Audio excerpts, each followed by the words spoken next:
সাবেক governor Ahsan S Mansur উনি বক্তৃতায় প্রায় রেফারেন্স দিত ইউসিবি এবং ইসলামী ব্যাংকের। সেটা মানে ওই আপনার যে স্মুথ একটা উত্তরণের দিকে যাচ্ছিলেন, জি জি হ্যাঁ, সেইটার জন্য আসলে আর কি করা দরকার বা আপনাদের নেক্সট প্ল্যানিংটা?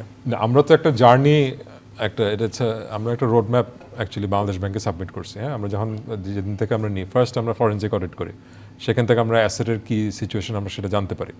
তো সেখানে আপনার রিকভারি, সেখানে আপনার রিকভারি টিম, লিগাল টিম, এগুলোকে স্ট্রেনথেন করা হয়। তার সাথে সাথে যেটা আমাদেরকে বলা হয়েছিল যে আমাদেরকে কোনো লিকুইডিটি সাপোর্ট দেওয়া হবে না।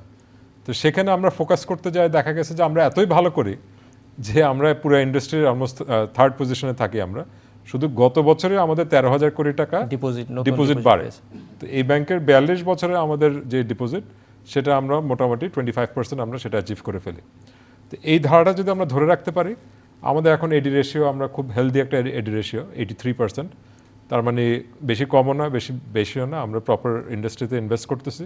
So these are the right things to do. এখন আমাদের ক্যাপিটাল বেসটাকে স্ট্রেনথেন করতে হবে।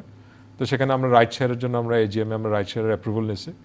তো সেখানেও বাধা থাকে, কিছু শেয়ার হোল্ডার যাদের 2% শেয়ার হোল্ডার, তারা আবার কোর্টে যায় কেস করে যে তারা চায় না যে তাদের ডাইলিউশন হোক, কারণ তাহলে তো বোর্ড মেম্বার হতে পারবে না।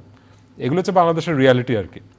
তো এগুলো সব বাধা অতিক্রম করে আমরা ইনশাল্লাহ যদি ক্যাপিটাল বেসটাকে বাড়াতে পারি, তাহলে যেটা হবে, আমার যে ক্রেডিট লাইন, ইন্টারন্যাশনাল যে ক্রেডিট লাইনটা আছে, যেটা দিয়ে আমরা এলসি করি, অ্যাট কনফার্মেশন করি, সেটা স্ট্রেনথেন হয়ে যাবে। কমিশনটা কম দিতে হবে, বিকজ ইউসিবি একাই আপনার দেশের 8% ট্রেড করে, $8 বিলিয়ন আমরা ট্রেড ফাইন্যান্সিং করি।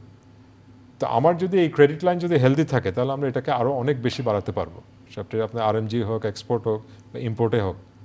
তো I think we are going through a road map, এবং আমরা চাই যে এখানে ক্যাপিটাল বেসটা স্ট্রেনথেন হোক এবং ব্যাংকটা একটা স্ট্রং একটা পজিশনে যাক। আজকে থেকে 5 বছর, 4 বছর থেকে 5 বছরের মধ্যে এই ব্যাংকটা যেন একটা টপ পজিশনে চলে আসতে পারে, সেই জন্য আমরা কাজ করতেছি। যে আসলে ব্যাংকগুলোর হয়েছে কি, ব্যাংকগুলোর যেই পরিমাণ ডিপোজিট বা যেই পরিমাণ অ্যাসেট, সেই তুলনায় ক্যাপিটালটা আরও স্ট্রং হতে হবে অ্যাকচুয়ালি।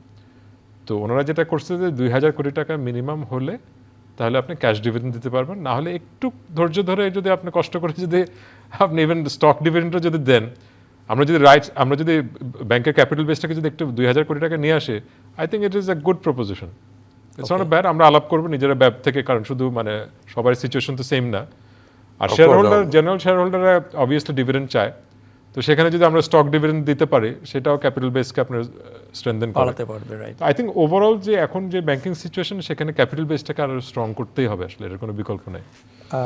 আমি আপনার ব্যাংক নিয়ে একটু একটা প্রশ্ন করতে চাই। এই